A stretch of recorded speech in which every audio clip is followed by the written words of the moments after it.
اس پر Ardashir سالار جنگ سے مخاطب ہوتے ہوئے بولا، وزیر زاہدی کی باتوں کا تمہارے پاس کیا جواب ہے؟ حضور، میں آپ کے ابا حضور کے وقت سے سالار جنگ چلا آ رہا ہوں، میں نے ان کے دور میں بھی کوئی غلط بات نہیں کی تھی اور نہ میں آپ کے دور میں کوئی غلط بات کرنا چاہتا ہوں۔ وزیر صاحب کا یہ کہنا درست ہے کہ میدان جنگ میں سپاہیوں کی بہادری یا بزدلی سے فتح یا شکست کا فیصلہ ہوتا ہے، مگر اس کے ساتھ ساتھ ان باتوں کا بے حد دخل ہوتا ہے جو میں آپ سے پہلے کہہ چکا کہ اپنے جاسوسوں کے ذریعے وہاں کی فوجی اور اقتصادی طاقت کا پتہ چلا لیں، پھر آپ اس ملک پر حملہ کرنے کے بارے میں سوچیں۔ بادشاہ سالار جنگ کے جواب میں کچھ کہنا چاہتا تھا کہ وزیر زاہدی اپنی جگہ سے اٹھتے ہوئے بولا، حضور، یہ کوئی بات نہیں، محض فوجوں کی بہادری سے ہی ملک فتح ہوتے ہیں، جاسوسوں کی کاروائیوں سے نہیں۔ تم ٹھیک کہتے ہو، ہمیں ایسے بزدل اور جاہل سالار کی کوئی ضرورت نہیں۔ زاہدی، آج سے ہم تمہیں سالار جنگ بھی مقرر کرتے ہیں اور اس سالار کی گرفتاری اور قید کیے جانے کا حکم دیتے ہیں۔ چنانچہ بادشاہ کے اس حکم پر سالار جنگ کو گرفتار کر کے قید خانے میں ڈال دیا گیا اور وزیر کو اس کا عہدہ دے کر ہمسایہ ملک پر فوراً حملہ کرنے کو کہا گیا۔ وزیر نے بادشاہ کی شے پر اپنے ہمسایہ ملک کی سلطنت پر پرزور حملہ کر دیا۔ اتفاق سے اس ملک کا بادشاہ عیاش اور بزدل تھا۔ کہتے ہیں جیسا راجہ ویسی پرجا۔ بادشاہ کی عیاشی اور بزدلی کا اثر پوری رعایا اور فوج پر بھی پڑا تھا۔ اس ملک کے لوگ بھی دن رات عیش و عشرت میں پڑے تھے اور فوج بھی لوگوں کے ساتھ مل کر عیاشی میں مصروف رہتی تھی۔ جب زاہدی نے اپنی فوج سمیت اس ملک پر حملہ کرتے ہوئے فوج کو اندرون ملک داخل کر دیا تو لوگوں میں بھگدڑ مچ گئی۔ فوج بھی شکست کھا کر میدان جنگ سے فرار ہو گئی۔ زاہدی فاتح کی حیثیت سے شاہی محل میں داخل ہوا۔ بادشاہ اور اس کے حواریوں کو گرفتار کر کے فوراً قتل کروا دیا گیا تاکہ ان کے وجود سے کوئی نیا فتنہ نہ کھڑا ہو جائے۔ بادشاہ اردشیر کو فتح کا پیغام بھیجا گیا تو وہ پورے جاہ و جلال کے ساتھ اس ملک میں داخل ہوا۔ شاہی محل میں پہنچ کر سب سے پہلے وہاں کے خزانے پر ہاتھ صاف کیا۔ اس کے بعد پورے ملک میں اعلان کروا دیا گیا کہ آج سے یہ ملک شہر آباد کا ایک حصہ کہلائے گا، اس کی الگ کوئی حیثیت نہ ہوگی۔ یہاں کے لوگ بھی اسی طرح بادشاہ کو ٹیکس ادا کریں گے جیسے کہ شہر آباد کے لوگ ٹیکس ادا کرتے ہیں۔ بادشاہ کے اس اعلان سے لوگوں میں مایوسی اور بد دلی پھیل گئی، لیکن بادشاہ اور وزیر اس فتح پر بے حد خوش تھے اور ساتھ ساتھ اپنے سالار جنگ کو برا بھلا بھی کہتے تھے۔ جب سالار جنگ کو قید خانے میں اس فتح کا پتہ چلا تو وہ اپنے جی میں کہنے لگا، بادشاہ نے دوسروں کے حقوق پر قبضہ کر کے اچھا نہیں کیا۔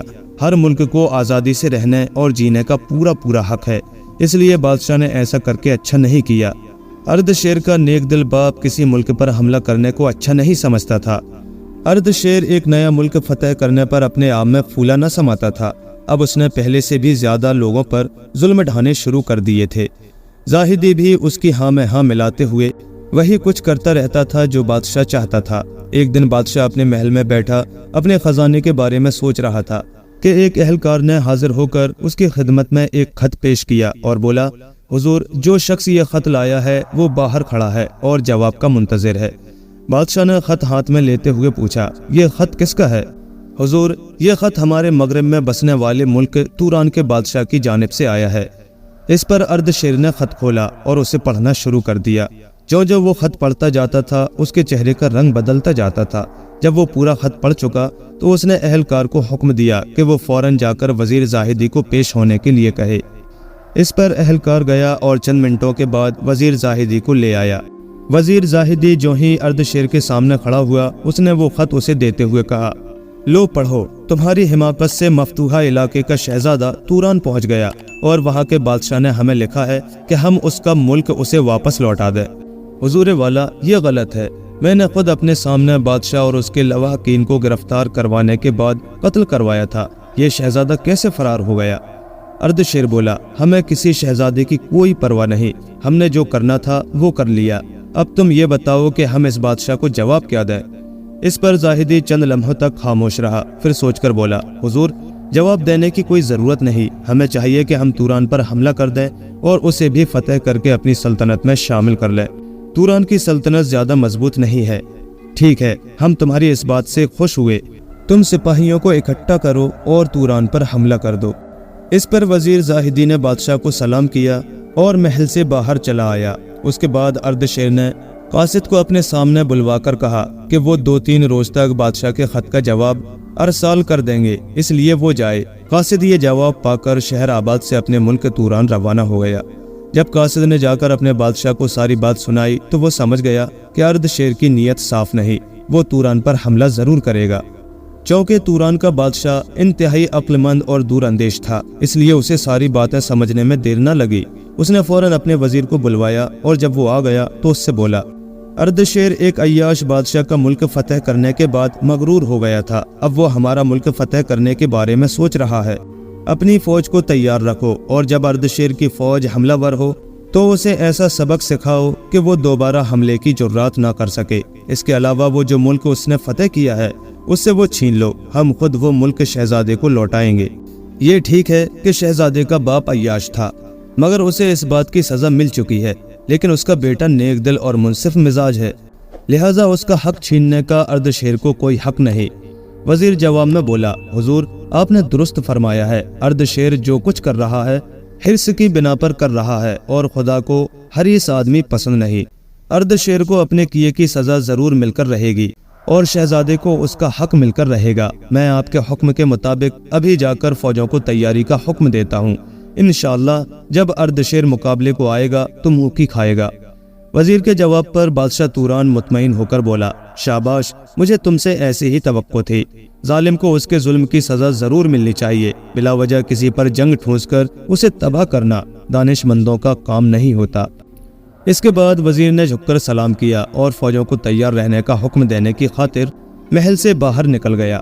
دوسرے دن جب اردشیر کی فوج توران کی سرحدوں کے نزدیک پہنچی تو اس نے توران کی فوجوں کو مقابلے کے لیے تیار پایا۔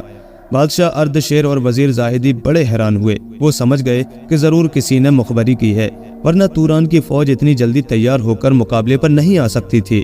بہرحال اردشیر کی پہل سے جنگ کا آغاز ہوا اور شام سے پہلے ہی تورانی فوجوں نے اردشیر کی فوج کو ایسی عبرتناک شکست دی کہ اسے اپنے ملک کی سرحدوں کے پیچھے جا کر رکنا پڑا، مگر وزیر کے حکم سے توران کے فوجی پیچھے نہ ہٹے اور اردشیر اور وزیر زاہدی اس جنگ میں مارے گئے۔ اس کے بعد بادشاہ توران نے شہزادے کو اس کا ملک واپس کیا اور شہر آباد کے تخت پر سپہ سالار جنگ کو بٹھا دیا گیا، کیونکہ بادشاہ توران اسے خوب اچھی طرح سے جانتا تھا۔